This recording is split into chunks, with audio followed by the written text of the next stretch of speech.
On connaît tous ce sentiment, celui d'être psychologiquement bloqué. Cette impression qu'on a besoin d'un changement profond, qu'on aimerait appuyer sur Reset, mais on est incapable de faire le premier pas. C'est un sujet qui touche énormément de monde. Alors aujourd'hui, on va le décortiquer ensemble. Cette phrase, elle est vraiment au cœur de tout. Elle nous invite à revoir complètement notre approche du changement. Il ne s'agit pas d'un seul grand événement spectaculaire et soudain, mais plutôt d'un processus, d'une accumulation de petits pas bien réfléchis. C'est une philosophie, au fond, beaucoup plus accessible et surtout beaucoup plus réaliste. C'est la question. Si le changement est un chemin, quelle est la toute première pierre qu'on doit poser ? C'est précisément ce qu'on va voir en suivant une méthode claire, étape par étape, pour transformer cette sensation de blocage en un mouvement bien concret. Allez, on se lance.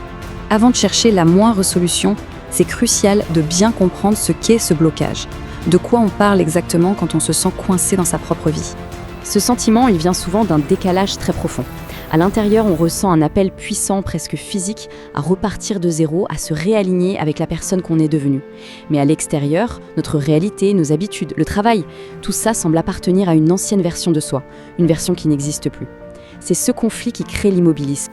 Maintenant, allons voir les racines de cette paralysie. Pourquoi est-ce que c'est si difficile d'agir, même quand tout notre être crie qu'il faut du changement ? Il y a des raisons psychologiques très précises à ça. Le concept clé, ici, c'est celui de la panne sèche. Attention, ce n'est pas un manque de volonté. C'est un véritable épuisement des ressources. On a l'intention, on a le désir, mais l'énergie émotionnelle qu'il faut pour prendre une décision et la mettre en œuvre, eh bien, elle est à sec. C'est une vraie panne de moteur interne.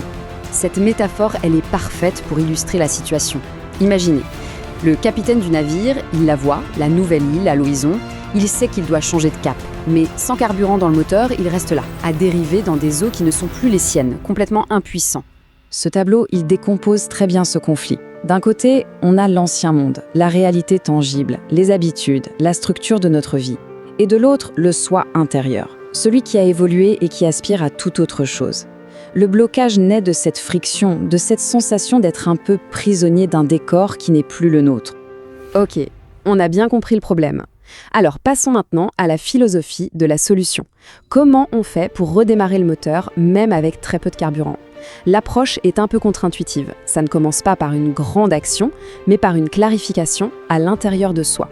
Ça, c'est un point de départ extrêmement puissant. Avant même de savoir ce qu'on veut, il est souvent beaucoup plus facile de savoir ce qu'on ne veut plus.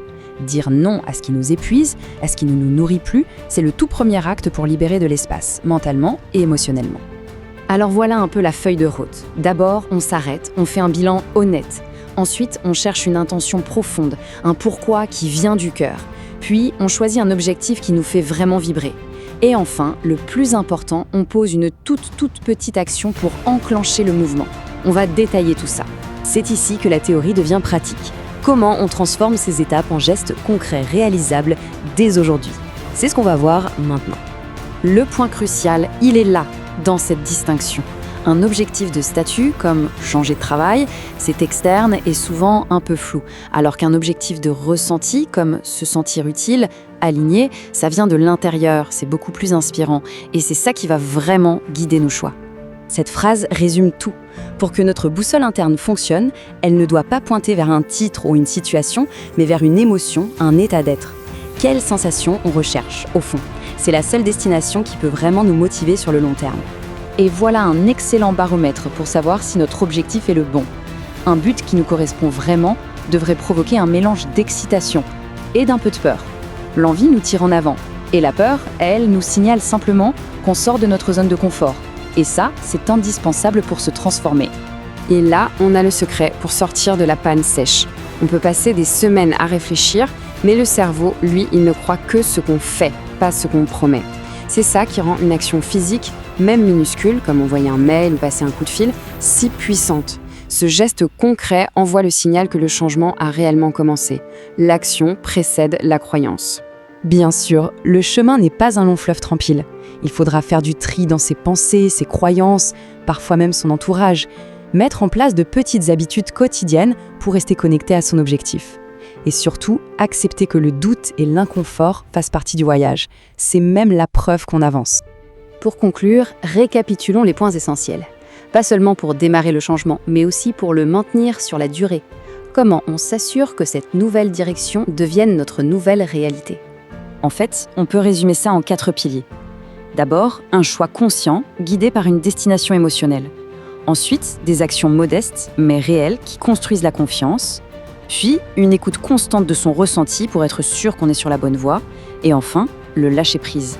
Accepter que le chemin ne sera pas une ligne droite et qu'on n'a pas besoin de tout contrôler. Et on termine là-dessus. L'objectif, ce n'est pas d'arriver à un point final où tout est parfait, c'est de s'engager dans un mouvement, une trajectoire qui est alignée avec qui l'on est vraiment. C'est ce mouvement continu qui constitue, en soi, la nouvelle vie. La question n'est donc pas où est-ce que je dois arriver, mais plutôt dans quelle direction ai-je envie d'avancer aujourd'hui.